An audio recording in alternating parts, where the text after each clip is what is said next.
On a lonely hill outside Louisville, Kentucky stands one of the most feared buildings in America. Its broken windows stare over the city like empty eyes. Its halls are silent now, but for decades the building was filled with coughing, crying, and dead. Many believe the dead never left, but the darkest secret of Waverly Hills was never inside the rooms above. It was hidden below.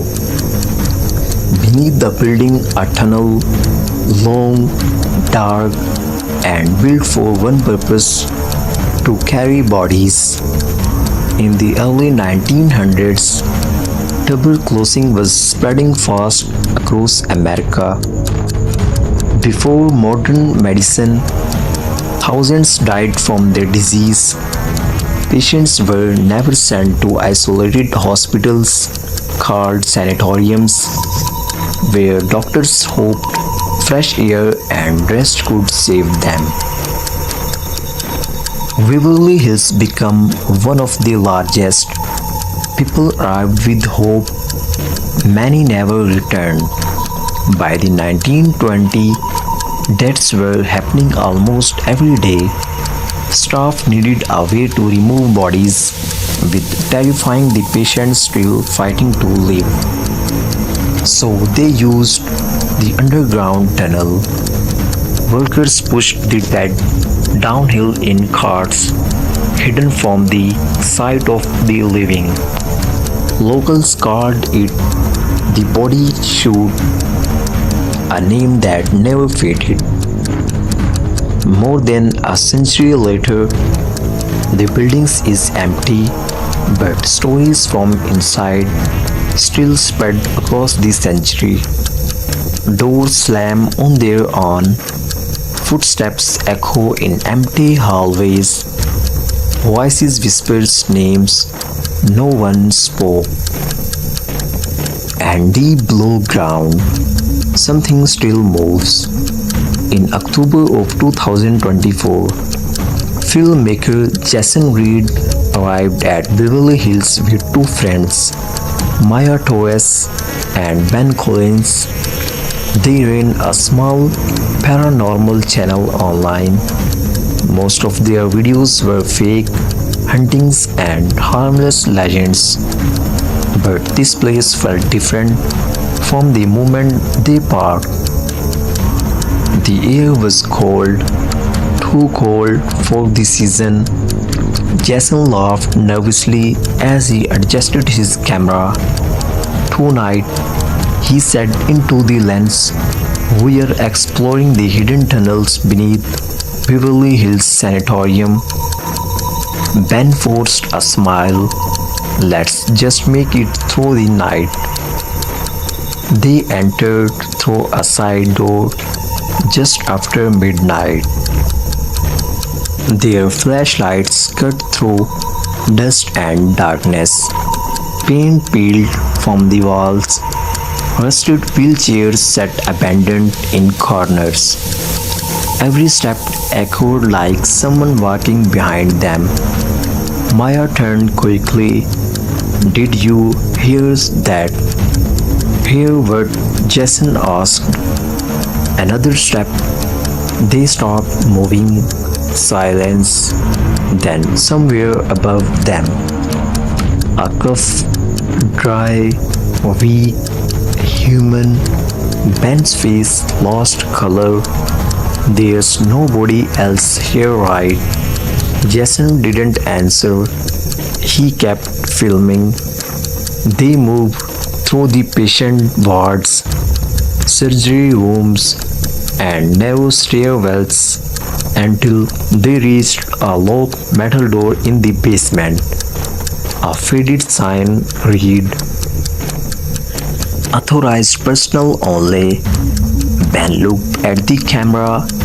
This has to be tunnel entrance. The lock was old and already broken. Jason pulled the door open. A wave of freezing air rushed out. The smell hit them next. Wet earth, mold, and something sweet, rotten, ancient. The tunnel stretched downward into darkness. Concrete walls curled around them. Water dripped from the pipes overhead. This place is huge, Maya whispered. They began walking. Their footsteps splashed through shallow puddles. The tunnel sloped lower and lower, taking them further beneath the hill. After several minutes, Jason checked behind them. The entrance light was gone. Only darkness remained. Ben laughed nervously. Great, we're in the horror movies now. Then Maya stopped. Wait. She pointed her flashlight at the wall. Scratched into the concrete were dozens of marks. Hollies, lines grouped in fives, hundreds of them. What are those? Ben asked. Jason moved closer. Someone canted days. Maya shook her head. No, she said quietly, bodies. No one spoke after that. They continued deeper. The tunnel winded into the large chamber with rusted tracks running through the floor. Old transport rails used for carts. Jason filmed everything. This is where they moved the dead, he whispered. Then a sound echoed from farther ahead. Metal scraping concrete slowly, like wheels turning after years of rest. Ben backed away. Nope, absolutely not. The sound came again, closer this time. Jason aimed the camera into darkness. Nothing visible, but the scraping continued. Maya's flashlight began to flicker, then Ben's. Then Jason's camera screen glitched. Static flashed across the display. What is happening? Jason muttered. A voice answered from the dark, very soft, very weak. Help me. All there froze. The voices sounded like a child.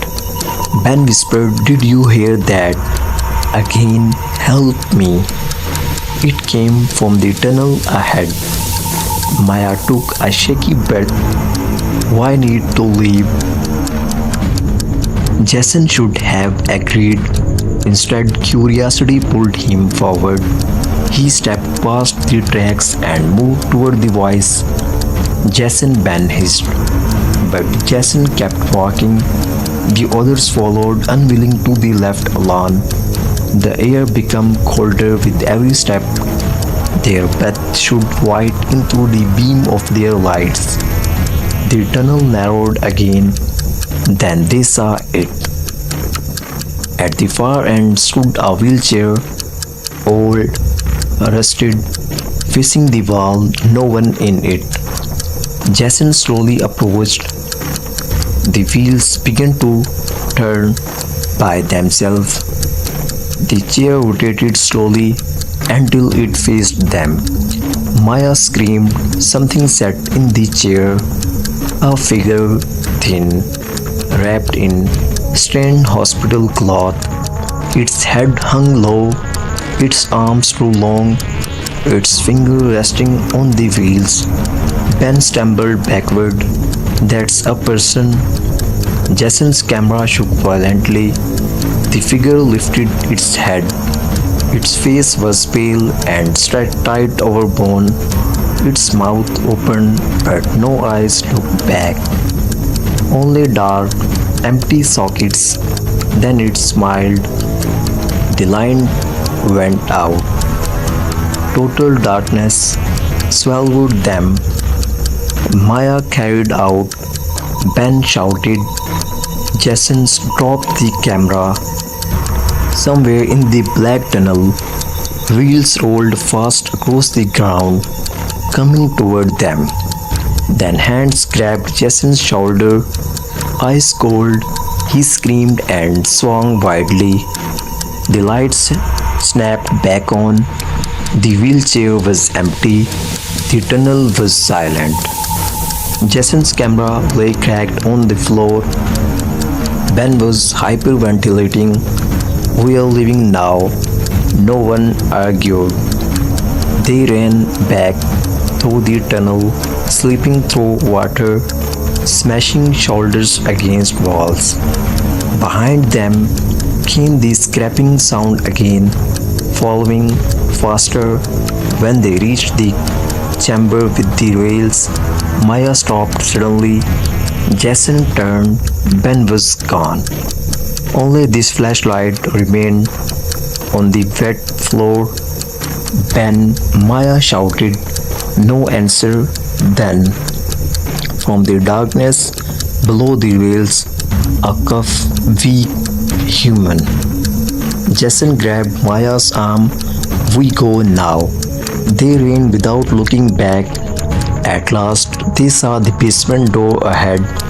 Moonlight leaked around its edges. They burst through it, slammed it shut behind them.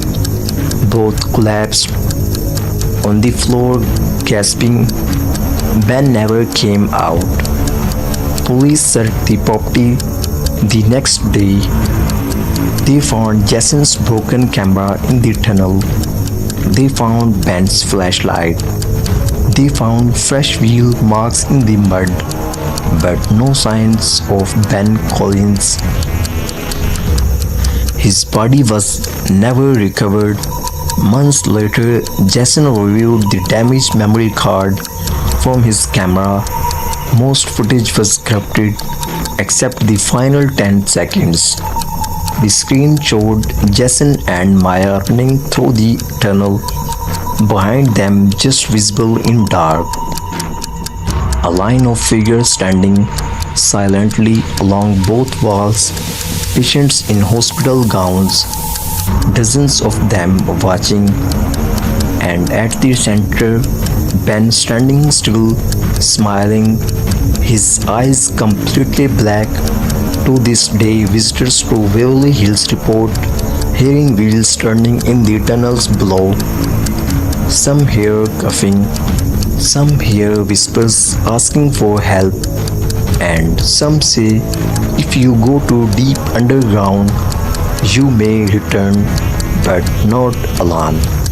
Because beneath Waverly Hills, the dead were never removed, they were only moved out of sight.